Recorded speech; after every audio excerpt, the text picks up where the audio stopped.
Selamat berjumpa dalam THP Class. THP Class kali ini ingin sedikit memberikan kontribusi kepada masyarakat luas dan kepada pemerintah dalam mengatasi masalah hiperregulasi di Indonesia.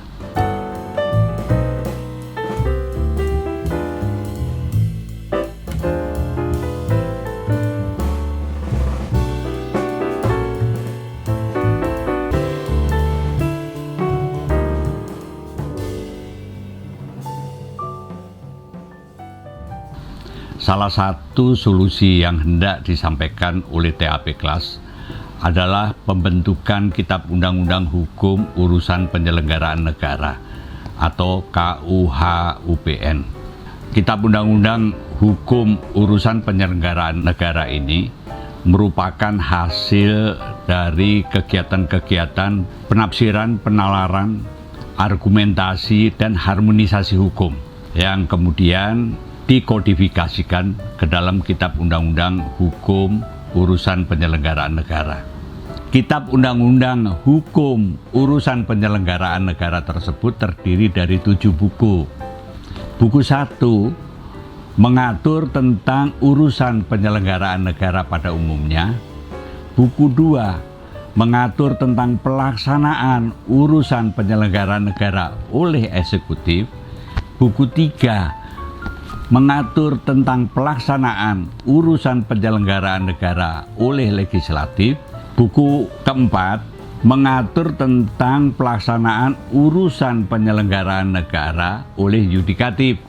Buku 5 dukungan pelaksanaan urusan penyelenggaraan negara oleh swasta.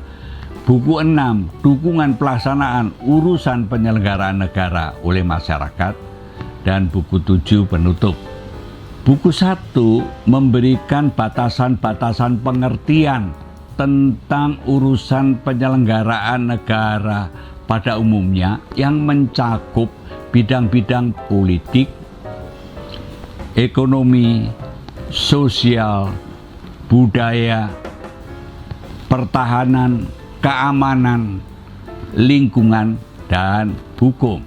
Buku 2, bidang-bidang tadi dilaksanakan oleh eksekutif, di dalam buku 3 dilaksanakan oleh legislatif, dan di dalam buku 4 dilaksanakan oleh yudikatif.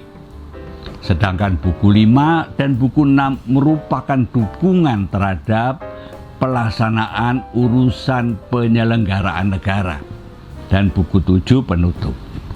Batasan-batasan pengertian tersebut merupakan konstruksi ruang kodifikasi hukum untuk menampung hasil penafsiran, penalaran, argumentasi, dan harmonisasi hukum terhadap pasal-pasal hiperregulasi yang mengatur atau yang berkaitan dengan bidang-bidang urusan penyelenggaraan negara dalam kerangka pelaksanaan oleh organisasi kelembagaan eksekutif, legislatif, dan yudikatif dengan dukungan organisasi kelembagaan swasta dan masyarakat. KUHUPN bersama-sama dengan Kitab Undang-Undang Hukum Pengelolaan Sumber Daya dan Lingkungan dan Kitab Undang-Undang Hukum Perusahaan, Perdagangan, Bisnis, dan Investasi merupakan 3 sarana kodifikasi hukum yang dapat dipertimbangkan oleh pemerintah untuk menyederhanakan hiperregulasi di Indonesia. Sampai jumpa.